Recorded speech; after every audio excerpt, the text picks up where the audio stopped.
क्रिस्का recording studio Ekangar सराय।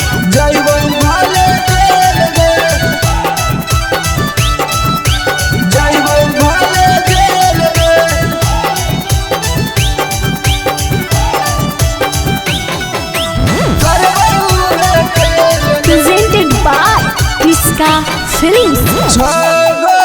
छातिए में देवल सीधा टेल गे, छागली छातिए में देवल सीधा टेल गे, करबऊ खेल गे जइबऊ भाले खेल गे, करबऊ खेल गे जइबऊ भाले खेल गे, कागे में मर्डर नहीं करबऊ झमेल गे, कागे में मर्डर नहीं करबऊ झमेल गे, करबऊ खेल गे जइबऊ भाले खेल गे, करबऊ खेल गे जइबऊ भाले खेल गे,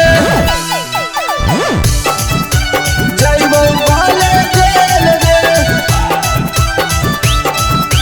जइबऊ भाले खेल गे, करबऊ खेल गे जइबऊ भाले खेल गे, करबऊ खेल गे जइबऊ भाले खेल गे।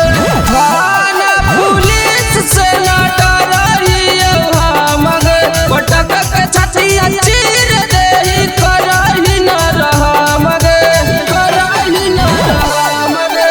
थाना पुलिस से ना डरहियो हम गे, पटक के छतिया चीर देहि करहि न रहम गे, रहम गे।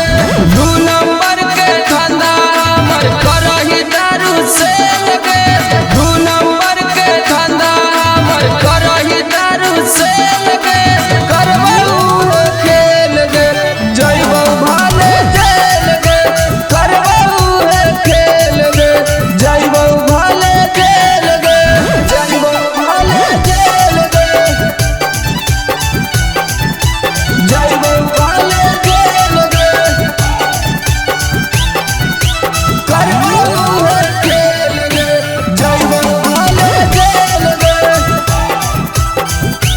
क्रिस्का रिकॉर्डिंग स्टूडियो एकंगर सराय। के नहीं जाना कहू हमरा नियन शेर के, बड़ बड़ रंगदार के मारायु खदेर के, मारायु खदेर के नहीं जाना कहू हमरा नियन शेर के, बड़ बड़ रंगदार के मारायु खदेर के, मनीषवा के डर से ताना के होलै हाट खेल गे, मनीषवा के डर से ताना के होलै हाट खेल गे, करबऊ खेल गे जइबऊ भाले खेल गे, करबऊ खेल गे जइबऊ भाले खेल गे।